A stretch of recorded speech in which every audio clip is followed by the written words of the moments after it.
हरे कृष्ण बंधुरा आमी अभिजित और आज के एक कथा तुम्हादेर बोलबो सेई जोन्नो आज के এই ভিডিওটা নিয়ে এসেছি। এটা কোনো ব্লগ নয়। তো বন্ধুরা প্রথমত আমি তোমাদের ধন্যবাদ জানাই। খুব তাড়াতাড়ি আমি মিডিলে কিছুদিন আমি ভিডিও করা বন্ধ করে দিয়েছিলাম। তো তারপরে রিসেন্টলি এই 2-3 সপ্তাহ হলো আমি অ্যাক্টিভ হয়েছি। তো এই 2-3 সপ্তাহে মোটামুটি 200 সাবস্ক্রাইবার আমার বেড়ে গেছে। তো তার জন্য তোমাদের সকলকে ধন্যবাদ। আর আজকে আমি একটা টপিক নিয়ে কথা বলবো, যেটা থাম্বনেলে অবশ্যই তোমরা দেখতে পাচ্ছ। তো আজকাল মানুষ দেখছি খুব পর চর্চায় ব্যস্ত হয়ে গেছে, নিজের জন্য কোনো টাইম সে রাখে না। তো অফিস বা যে কোনো জায়গায় বন্ধু বান্ধব যেখানেই যাই দেখি মানুষের মধ্যে, বিশেষ করে বাঙালিদের মধ্যে পরের চর্চা নিয়ে ব্যস্ত সবসময়। নিজে কি করছি বা নিজেকে আমাকে উন্নতি করতে হবে সেই দিকে কোনো মাথা ব্যথা নেই। ও কি করলো, ও কি পেলো, কে কি পেলো না, এই সব নিয়ে ব্যস্ত। তো বন্ধুরা আমরা বাঙালিরা আগে যাব কি করে? আমরা যদি পরের দেখেই সারা দিনটা বা সারা বছরটাকে নষ্ট করি, তাহলে আমরা বাঙালিরা কি আগে বাড়তে পারবো?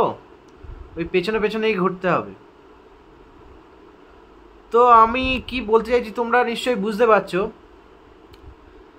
তো এখন ইদানিং কি হয়েছে, এতটাই আমরা মোবাইল বা এইসব গ্যাজেটের সঙ্গে জুড়ে গেছি যে সারাদিন এই 3 মাস, তো বছরে 3 মাস তো চলে যায় আইপিএলে। তারপরে রিসেন্টলি ভোট হলো, ভোটে 2 মাস চলে গেল, তাহলে 3 আর 2 5 মাস অলরেডি চলে গেল।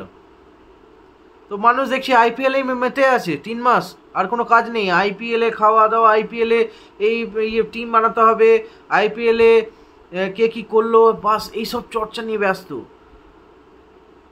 আবার 1.5 মাস ধরে দেখছি মানুষ কি করছে, মোদি এই করলো, দিদি এই করলো, ও এখানে ওইটা পেলো না, কটা সিট পাবে, ও 12টা পাবে, ও 30টা পাবে, ও 20টা পাবে, এইসব নিয়ে ব্যস্ত।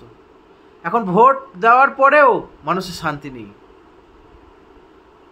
আচ্ছা, এই রেজাল্টে এর এইরকম হয়ে গেল, ওর ওইরকম হয়ে গেল।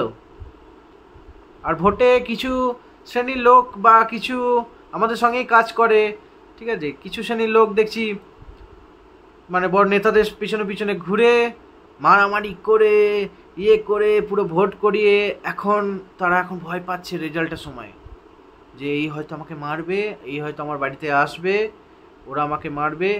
সব করার কি দরকার? নিজের উপরে টাইম দাও না। ভগবানের গ্রন্থ অধ্যয়ন করো, আমাদের জীবনের কি উদ্দেশ্য সেটা তোমরা জানতে পারবে। কিভাবে আমরা আমাদের সময়টাকে ইউটিলাইজ করতে পারবো। আমাদের সময় খুব কম, মানব জীবনের সময় খুব কম।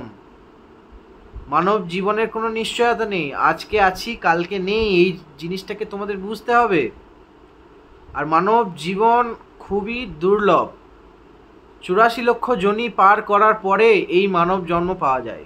তো আমরা কি করি, এই আইপিএল, এই বিশ্বকাপ, ও এই করলো, এই পলিটিক্স, এই দাদার পলিটিক্স, এই দিদির পলিটিক্স, এইসব করে টাইম ওয়েস্ট করে যখন ভগবানের নাম কেউ করতে বলে, হ্যাঁ, তখন বলে যে আমার তো টাইম নেই।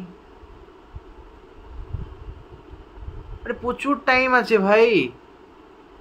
তোমরা যতক্ষণ এই সব চর্চা করো, এই সব ইয়ে করো, সেই টাইমটুকু তোমরা নিজের জন্য ইউটিলাইজ করো। জীবন এরকম ভেবো না যে জীবন একটাই, আর এই জীবনে সব রকম আনন্দ করে নেবো, উচ্ছ্বাস করে নেবো, ফুর্তি করে নেবো, বাস। এরকম নয় যে যেরকম কর্ম করবে তাকে সেই রকম দেহ ভগবান দেবে।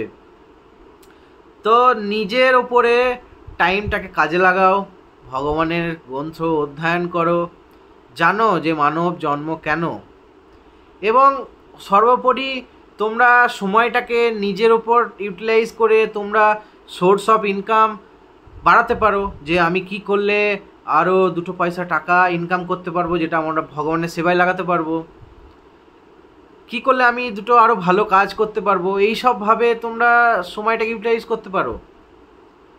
এই কারো পেছনে পেছনে ঘুরে জীবনটা নষ্ট করার কোনো এরমভাবে ভয় পেয়ে এখন আমি কিছু শ্রেণীর লোককে দেখছি, তারা ভয় পাচ্ছে, যে লোকাচ্ছে, তারা বেসিক্যালি তারা ঘর ছেড়ে দিয়ে পালিয়ে যাচ্ছে, যে আমি তো ভোটের সময় ওদের সঙ্গে কাজ করেছি, যারা জিতে গেছে তারা এখন হয়তো আমাকে মারবে বা আমার বাড়িতে চড়াও হবে। আর এইসব করে কী লাভ? তার থেকে নিজেকে মানে এমনভাবে তৈরি করো যে কারো পেছনে যেন ঘুরতে না হয়, কেউ যেন বলতে না পারে যে আমি তোকে এই কাজটা করে দিয়েছি, তো আমাকে এই জিনিসটা দিতে হবে। না বন্ধুরা, এমনভাবে তৈরি হও নিজেকে, কোনো কিছু স্কিল জেনারেট করো নিজের মধ্যে, শেখো, প্রতিনিয়ত শেখো। এখন অনেক টেকনোলজি উন্নত হয়ে গেছে, ইউটিউব চলে এসেছে, যে কোনো জিনিস ইউটিউব থেকে শেখা যায়। যেমন আমি দেখো এখন কন্টেন্ট ক্রিয়েট করছি, আমি আরও অনেক কিছু অ্যাক্টিভিটি করি, এটা আমার একটা মানে শখ। এই কন্টেন্ট ক্রিয়েট করা, ব্লগ বানালো, কোনো দরকার নেই, আমি যথেষ্ট ভালো একটা ইনকাম করি সম্মানের সঙ্গে, কিন্তু আমার তাও এটা শখ, কারণ আমি টাইম ওয়েস্ট করি না কোনো সময়। আমি অফিস যাই, ভগবানের নামও করি, প্লাস আমি ভাবি যে কি করলে আরও ভালোভাবে আমার ভগবানের সেবাটা হবে, ঠিক আছে? এই সব নিয়ে সবসময় আমার ভাবনা চিন্তা থাকে। তো বন্ধুরা, ভুলভাল পথে পা দিয়ে এইসব পার্টি পলিটিক্সে ঝামেলায় না গিয়ে, হ্যাঁ, কারণ কি এখন আর ভালো পলিটিক্স নেই, পলিটিক্স আর সেই রকম পর্যায়ে নেই, পলিটিক্স এখন ব্যবসা হয়ে গেছে। তো নিজে ভাবো যে কিভাবে আমি আমার জীবনকে উন্নত করতে পারবো, কিভাবে আমার জীবনে আরও স্কিল ডেভেলপমেন্ট করতে পারবো, এইসব নিয়ে ভাবো। তো এরকমভাবে ভয় পেয়ে বা টাইম নষ্ট করে জীবনটাকে শেষ করে দিও না। মানব জীবন খুবই দুর্লভ, এই মানব জীবনেই হচ্ছে ভগবত ধামে ফিরে যাওয়া যেতে পারে। তো এই মানব জীবনটাকে ইউটিলাইজ কিভাবে করবে সেগুলোর জন্য ভগবানের যে গ্রন্থগুলো আছে, ভগবান আমাদের সব কিছু দিয়ে গেছে, যে তুমি কিভাবে তার কাছে আবার ফিরে যাবে। তো সেই জিনিসগুলো অধ্যয়ন করে তোমরা নিজেদেরকে বা নিজেদের সময়কে ইউটিলাইজ করতে পারো, তো জানতে পারবে যে আমরা এতদিন কি ভুল করেছি। তো সেই সব নিয়ে তোমরা জীবনটাকে উন্নত করো, এইভাবে জীবন নষ্ট করো না। তো এটাই তোমাদের কাছে আমার বলার ছিল। তো হরে কৃষ্ণা বন্ধুরা, থ্যাংক ইউ।